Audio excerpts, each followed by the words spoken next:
ఆ వ్యాసుడు ఇప్పుడు బంధుత్వం చేత బావగారవుతాడు అంబికా అంబాలికకి. దేవరన్యాయము అంటారు. విధవలై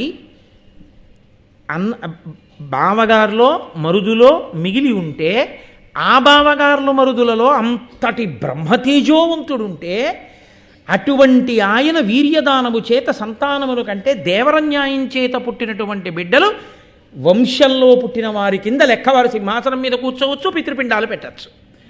కాబట్టి నేను ఆ వ్యాసుడిని పిలుస్తాను అంది. వ్యాసుడికి వ్యామోహం కాదు, వ్యాసుడు తానుచ్చి కోరుకున్నది కాదు. ఈవిడ చెప్పగానే వ్యాసుడున్న దిక్కుకి భీష్ముడు నమస్కారం చేస్తే మహానుభావుడు వచ్చాడు. ఆ వ్యాసుడు సామాన్యమైనటువంటి తేజోమూర్తి కాదు. నీలగిరీంద్ర శృంగమున నిర్మలమైన సువర్ణవల్లరీజాలమువోని పింగళ విశాల జటాచయమొప్పగా వచశ్రీలలితుండు వచ్చి నిలచన్ హరినీల వినీల విగ్రహారాళ రుచుల్ వెలుగంగా పరాశరసూనుడు తల్లి ముందటన్.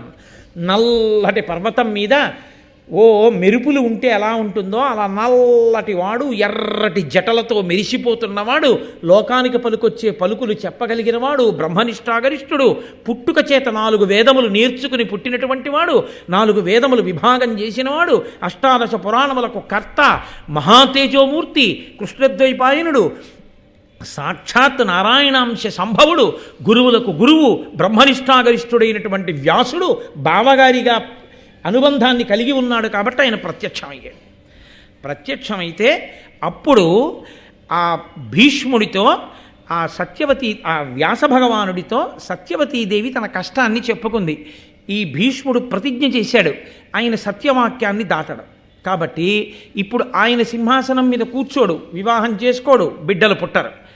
నా కుమారులిద్దరూ మరణించారు, అంబికా అంబాలిక మిగిలి ఉన్నారు. సింహాసనానికి వారసు లేడు, వంశానికి నలుసు లేదు.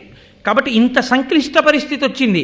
ధృతినీయనుజుండైన విశ్రుతుడైన విచిత్ర వీర్యు సుక్షేత్రములన్ సుతులంబడయము కులమవిరత సంతతి నెగడ దేవర న్యాయమునన్. నాయన విచిత్ర వీర్యుని యొక్క చిత్రాంగతుడు అసలు పెళ్ళవకుండా చచ్చిపోయాడు. కాబట్టి విచిత్ర వీర్యుని యొక్క భార్యలున్నారు అంబికా అంబాలిక. నువ్వు దయతో నీ తేజస్సుని కృపచేసి సంతానము కలిగేటట్టుగా అనుగ్రహించు. ఆ సంతానము లేకపోతే ఏమిటి అంటావేమో, నీకు తెలియని ధర్మం కాదు. నీ కారణమున వంశమనాకులమై నిలుచుటయు తదాప్తులు ప్రజలు శోక భయంబులు విడుతురు నాకును భీష్మునకొకడు మనఃప్రియమెసగన్. లోకానికి శోకము భయము పోతాయి రాజు సింహాసనం మీద కూర్చుంటే. కాబట్టి లోకానికి శోక భయాలు పోవాలి, మా వంశము నిలబడాలి, ఇది తంతువుగా పెరగాలి. కాబట్టి నాయన నువ్వు అనుగ్రహించవలసింది అంటే వ్యాస భగవానుడు అన్నాడు. ఆయన భూత భవిష్యత్ వర్తమాన కాలములు తెలిసినవాడు. అమ్మా నేను రాజుని కాను, నేను బ్రాహ్మీమయమూర్తిని, అపార తేజోమూర్తి. వ్యాస భగవానుడు అంటే 1000 సూర్యులు ఉదయించినట్టు ఉంటాడు. ఆ జటామండలం అది. వాళ్ళు రాచకన్యలు. నా వంటి వాణ్ణి దగ్గరగా చూడడం అన్నది వారు ఎరుగరు. కాబట్టి నేను ఒక వ్రతం చెప్తాను. 1 ఏడాది పాటు ఈశ్వరుణ్ణి ఉద్దేశించి తపస్సు చేయమను. వాళ్ళ మనస్సు పూర్తిగా శుద్ధమైన తరువాత అప్పుడు నేను నా తేజస్సుని కృప చేస్తే మీ వంశము పరిఢవిల్లేటటువంటి కుమారులు కలుగుతారు. కాబట్టి 1 ఏడాది పాటు వాళ్ళని వ్రతం చేయమనమ్మా అన్నాడు. అంటే ఆవిడంది, ప్రకటముగ వంశ విస్తారకులకు పుత్రులు చెచ్చరం పడయుదురు, అరాచకమైన దారుణీ ప్రజకొక నిమిషంబైన ప్రకృతి నుండగలావే. నాయన సంతానము తొందరగా కలగకపోతే భీష్ముడు ఒక్కడే రాజప్రతినిధిగా సింహాసనాన్ని రక్షిస్తూ ఉండిపోయాడు. చాలా కాలం సింహాసనం ఖాళీగా ఉండిపోతే ఏమవుతుందో తెలుసా?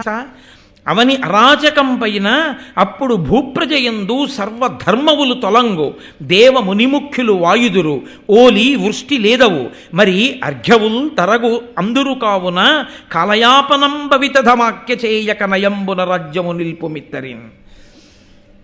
రాజు సింహాసనం మీద చాలా కాలం ఉండకపోతే సర్వధర్మములు క్షీణించిపోతాయి, భయభక్తులు ఉండవిహ. ధర్మం నశించిపోతే, ధర్మం లేదు కాబట్టి ధర్మాత్ములైన వారు ఆ రాజ్యాన్ని విడిచిపెట్టి వేరు రాజ్యాలకు వెళ్ళిపోతారు. వెళ్ళిపోతే ఇంకా ఆ రాజ్యంలో వర్షాలు పడవు, కరువు కాటకాలు వచ్చేస్తాయి. ఏవి ప్రజలు తిని బతకవలసి ఉంటుందో అవి దొరకని స్థితి వస్తుంది, ధరలు పెరిగిపోతాయి. ఏవి అక్కర్లేదో, ఏది మనిషికి పనికొచ్చేది కాదో, ఏది మనిషిని చంపేస్తుందో అలాంటిది వీధి వీధిన వాడన దొరకడం ప్రారంభమవుతుంది. కాబట్టి అది ప్రమాదకరమైన పరిస్థితి అని గుర్తు, అరాచకమని గుర్తు. కాబట్టి అలా ఉండకూడదు. దేనికి ఏ ధర దొరకాలో ఆ ధర దానికి దొరకదు. దొరకక ప్రజలకి అందుబాటులో ఉండకూడనివి అందుబాటులోకి వస్తాయి, అందుబాటులో ఉండవలసినవి అందుబాటులో లేకుండా పోతాయి. ఇది రాజు లేకపోతే వచ్చే స్థితి. వంశం గురించి ఎంత బాధపడుతున్నానో, ఇంతమంది ఏలిన ఈ రాజ్యంలో ప్రజలు ఏమైపోతారని బెంగపెట్టుకుంటున్నాను. కాబట్టి నాయన వారి యందు తొందరగా సంతానమును పొందాలి అని నేను కోరుకుంటున్నాను. అంటే ఆయన అన్నాడు, అమ్మా నేను తప్పకుండా వారిద్దరిని అనుగ్రహిస్తాను అన్నాడు. అంబికని ఈవిడ వెళ్ళి ధర్మం చెప్పింది, బలవంతం చేయడం కానీ లేకపోతే ఏదో శాసించి సంతానాన్ని పొందమనడం కానీ కాదు. సత్యవతీదేవి ధర్మం చెప్పి, ఇవాళ నేను ఎలా కోడలనో మీరు కూడా కోడళ్ళు. ఏది ధర్మమో భీష్ముడితో బ్రాహ్మణులతో కులపెద్దలతో నిర్ణయించి ఈషన్మాత్రము ధర్మ వ్యతిరేకము కాదని తెలిసి అంతటి మహాపురుషుడు అదృష్టవశాత్తు వ్యాసుడిగా నా కడుపున పుట్టి ఉన్నాడు కాబట్టి బావగారు అయ్యాడు. లేకపోతే దేవరన్యాయంలో పుట్టడానికి మీకు బావగారులు మరుదులు లేరు. భీష్ముడు భీష్మించి ఉన్నాడు కాబట్టి మీరు ప్రహృష్ట హృదయముతో సంతానములు కనండి అని అడిగింది. అంబిక అంబాలిక అంగీకరించారు. మహానుభావుడైనటువంటి వ్యాస భగవానుడు అంబికని చేరుకున్నటువంటి సమయంలో అకస్మాత్తుగా వ్యాసుణ్ణంత దగ్గరగా చూసిన అంబిక బిత్తరపోయింది. అంతటి తేజోమూర్తి, అంతటి జటామండలం, అంతటి తేజస్సు, అంత నల్లటి శరీరం ఆయన్ని చూసి భయపడిపోయి అంతటి తేజోమూర్తి నెరగని అమాయకురాలు కన్నులు గట్టిగా మూసుకుంది. ఆయన తల్లితో అన్నాడు, అమ్మా నేను అందుకే ఏడాది వ్రతం చేయడం మంచిదని చెప్పాను. నీ కోడలు భయపడి కన్నులు గట్టిగా మూసుకుంది, నా తేజస్సుని తట్టుకోలేకపోయింది. ఆ కారణం చేత జాత్యంధుడైన వాడు, పుట్టుకతో కన్నులు లేనివాడు పుడతాడమ్మా అని చెప్పాడు.